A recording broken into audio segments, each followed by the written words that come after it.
Gringo, chapitre 24. Ce pays de tous les jours. Il a plongé dans son corps comme dans une forêt obscure. « Eh bien, tu m'as fait peur !» Gringo s'est soulevé sur un coude.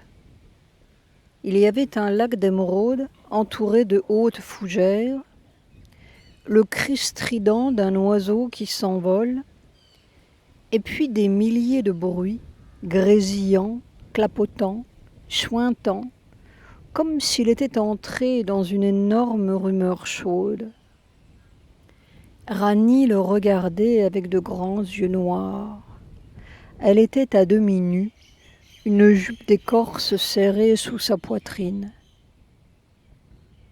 Tout cela était très étonnant.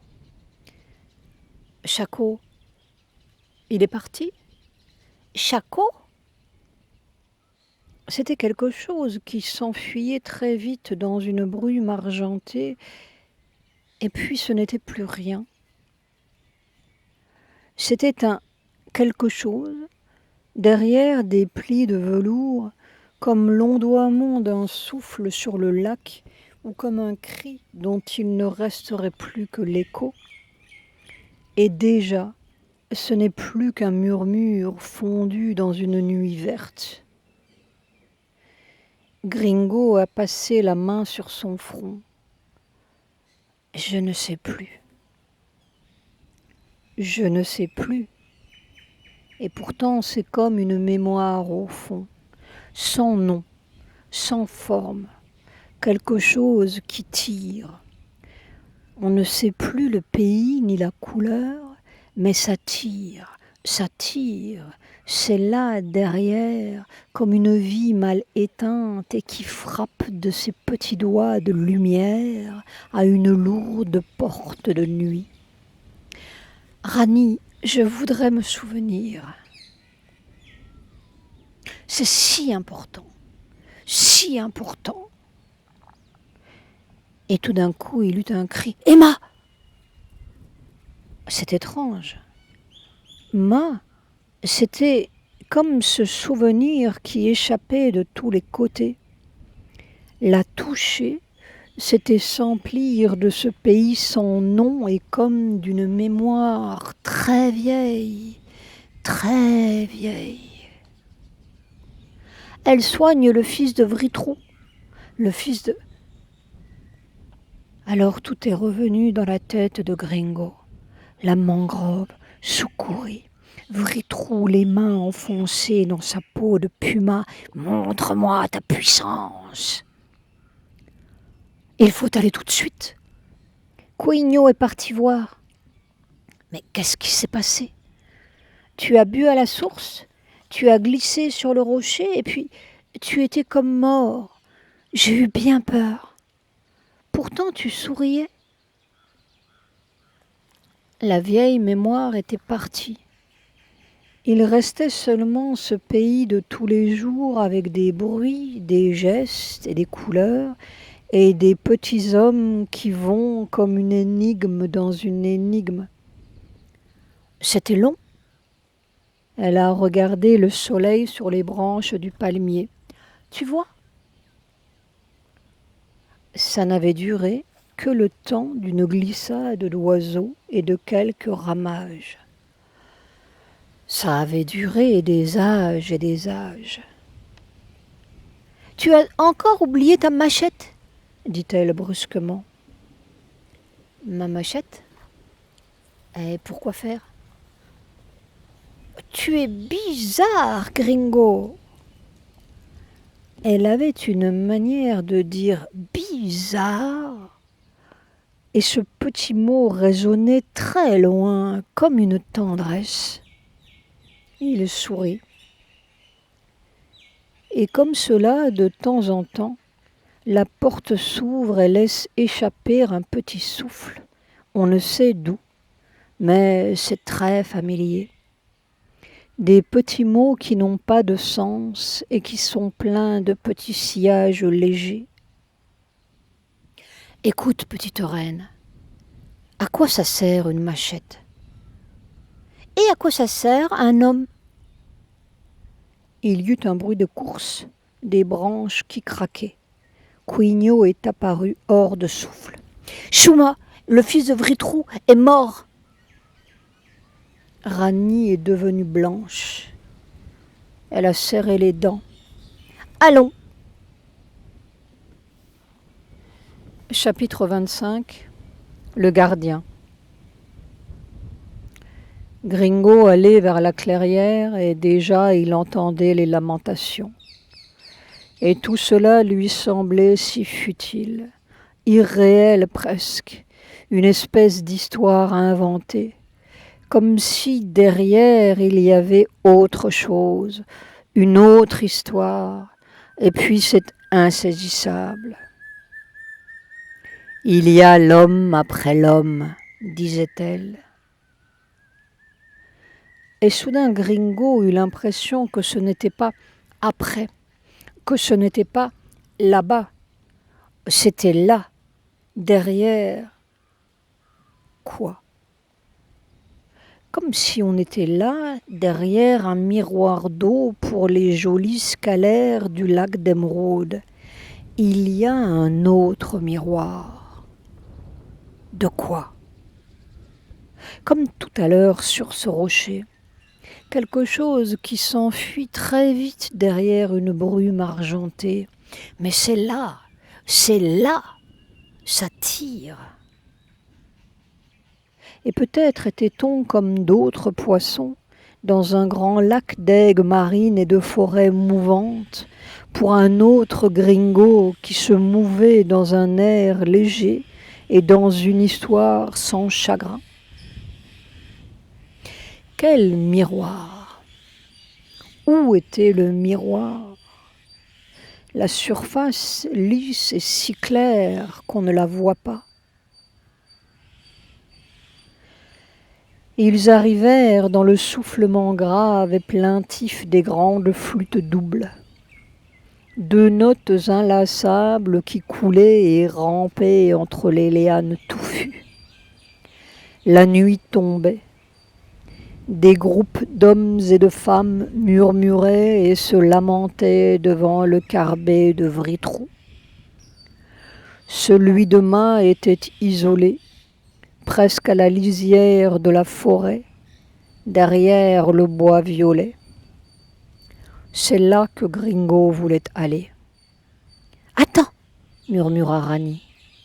Mais Gringo n'écoutait pas. Il a longé la clairière, dépassé le bois violet. « Hé, Gringo !» Il s'est retourné. Déjà Vritrou était sur lui. Rani est accouru. « Où vas-tu ?»« Chez elle. »« Non, tu n'iras pas chez elle. »« Et pourquoi ?» Il y avait une telle haine froide dans ses yeux que Gringo en eut le souffle coupé. Gringo a pris son bras. « Toi, petit serpent, va-t'en, ce n'est pas ta place. » Elle s'est redressée et l'a regardé droit dans les yeux. Il a scié. Une rage l'a pris. « Personne ne va chez elle !»« J'irai, » dit Gringo. Il s'est jeté vers le carbet, a trébuché sur une souche, une douleur aiguë a traversé sa jambe. Vritrou était déjà là, les bras croisés sur le ventre, devant la porte du carbet. « J'ai dit personne, c'est moi qui commande ici. »« Non, c'est elle. » Une grappe d'hommes et de femmes jacassantes s'est assemblée derrière eux. Et puis Bruchos est arrivé, limacieux et adipeux. Psylla, la femme de Bruchos, grande et droite, une plume de toucan dans les cheveux, regardait le spectacle avec une sorte de délice. Vritrou était à son sommet, et il triomphait comme un dindon au milieu de la basse-cour. « Elle n'a plus de pouvoir, » dit Vritrou. « Elle est vieille et gâteuse. » Gringo a empoigné le collier de Vritrou. D'un coup de pied dans le ventre, Vritrou l'a envoyé rouler à 3 mètres. « Cette fois, tu auras ta leçon, moustique !» Gringo s'est relevé. Il était dans un nuage blanc. La petite main de Rani tirait son bras. « Attends !» implorait-elle. « Attends ce soir !» Il s'est retourné vers ces hommes, ces femmes en cercle, comme des bêtes vaguement apeurées. « Vous ne dites rien ?» leur cria Gringo. « Vous ne direz donc rien ?» Il y eut un silence. Personne ne bougeait. « Elle est malade !» dit une voix dans la foule. « Il faut la laisser tranquille. »« Ce n'est pas vrai !» s'écria Gringo. « Elle n'est pas malade. Elle n'a jamais été malade. Elle n'est jamais malade. »« Laisse donc, Gringo. Qu'est-ce que tu veux faire ?» dit une voix de femme. Gringo est revenu vers Vritrou. Il était comme un puma immobile, ses muscles ramassés, barrant la porte. Il n'y avait pas un bruit dans la hutte de Ma. « Elle n'est pas malade, » dit Gringo. « Je veux la voir. » Vritrou a relevé le menton, planté ses mains dans sa peau de puma. Il avait l'air d'un pygmée rageur. Un pygmée, oui, gonflé comme une outre et saillant de muscles faux. « Elle est malade et tu ne la reverras plus, » dit Vritrou. « Personne n'entrera chez elle. Et si elle est assez forte, elle sortira toute seule. Hein ? Qu'elle sorte donc, si elle le peut. Personne ne l'empêche de sortir. » Il ricanait. Psylla s'est approchée comme une chatte sur des pattes de velours. « Tu es très intelligent, Gringo. Et tu sais que Ma est notre mère bien-aimée. » Gringo eut envie de vomir.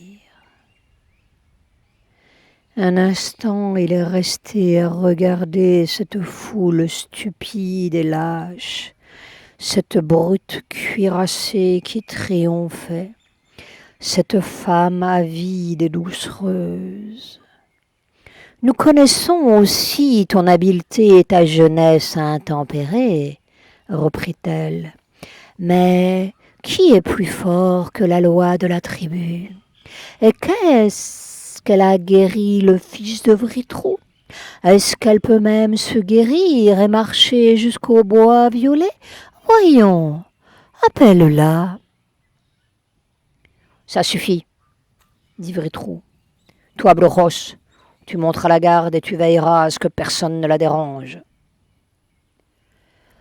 La foule s'est dispersée. Gringo est resté seul entre les yeux luisants de Vritrou et les yeux glacés de cette femme. Il savait que Ma ne sortirait plus. Il savait qu'il était seul. « Viens !» dit Rani en serrant son bras. Les deux notes des jacouilles ont repris possession de la clairière, graves, sans fin, collantes comme des millénaires de nuit et de mort et de plaintes fragiles dans un grouillement d'ombre qui se referme. Il a serré sa ceinture, regardé encore une fois cet homme, et tout à coup il a su que ce n'était pas Vritrou, pas ce pygmée triomphant, mais le gardien de la mort qui était là, comme Jacaré est le gardien du lac, comme les brumes d'argent là-bas sont le gardien d'un autre pays. Il n'était pas devant l'ennemi ni un homme, il était devant celui qui garde le passage. Cette nuit j'irai, pensa-t-il. Il s'est retourné vers Rani. Elle tenait une machette à la main. Chapitre 26. Les singes rouges.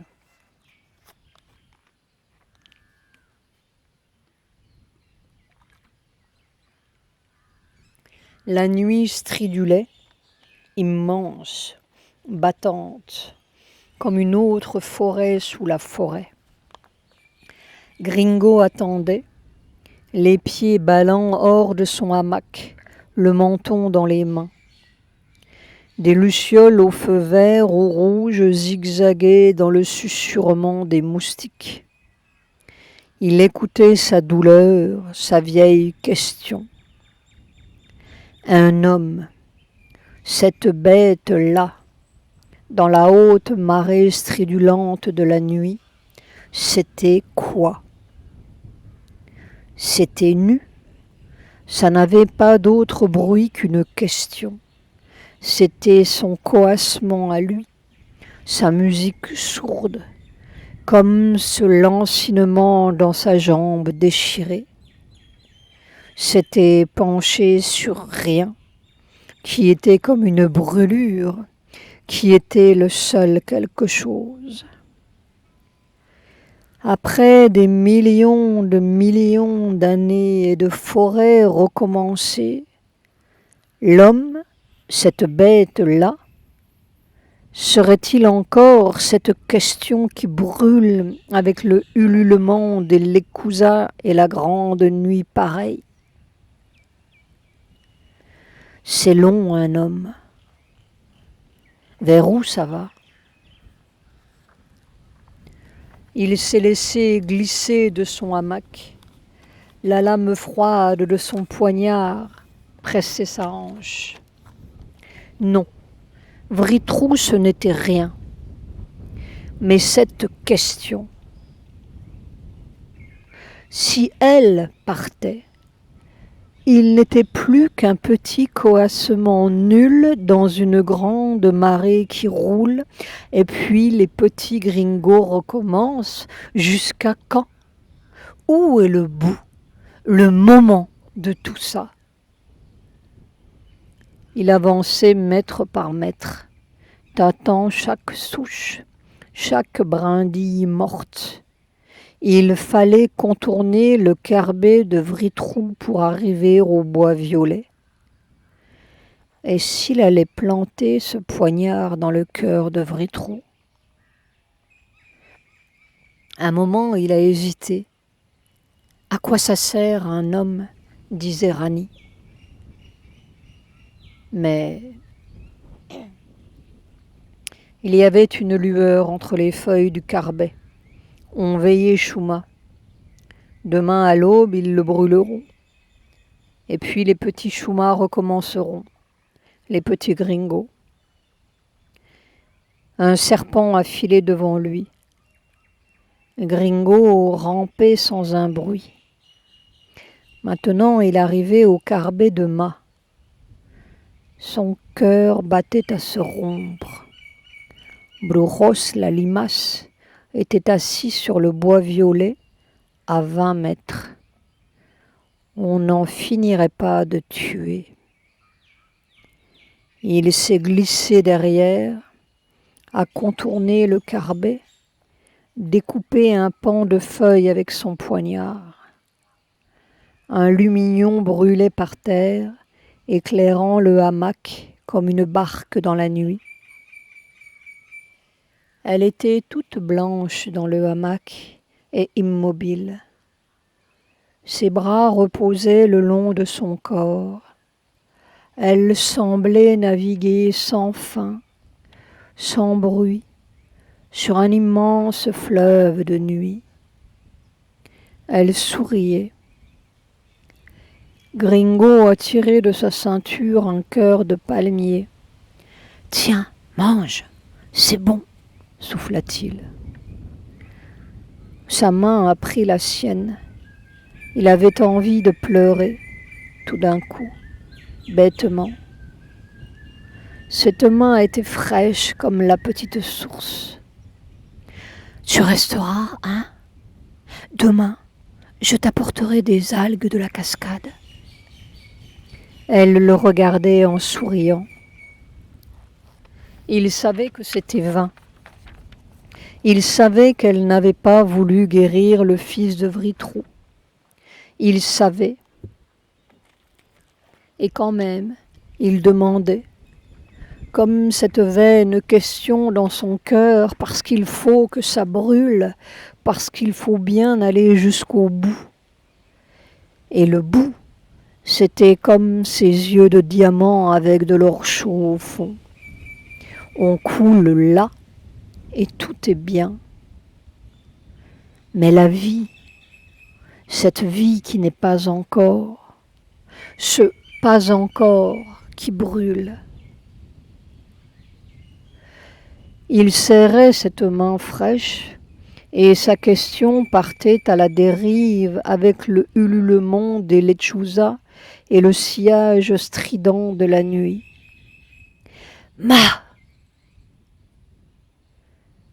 Elle a secoué doucement la tête.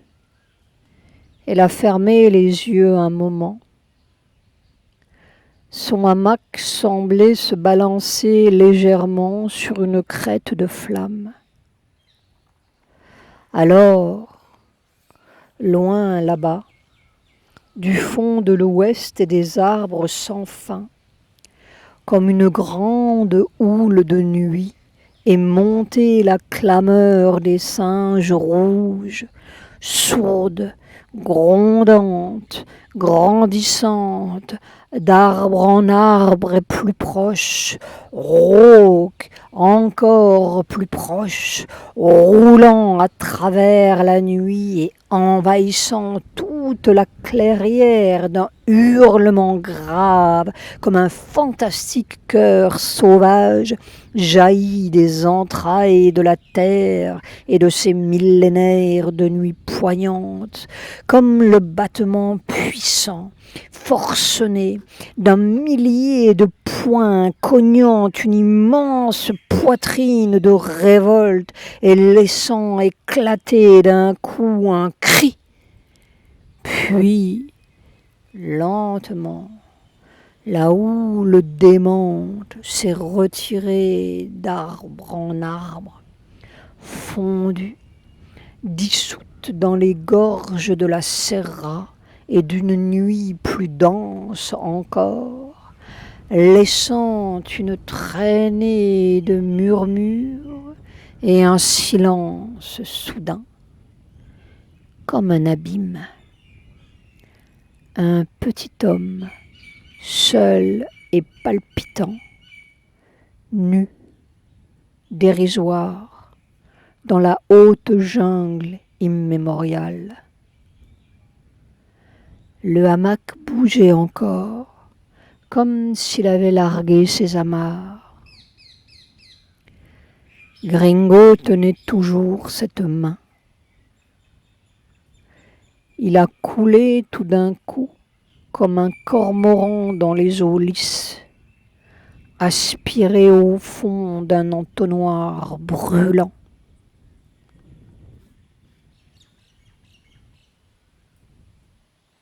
Fin de la première partie.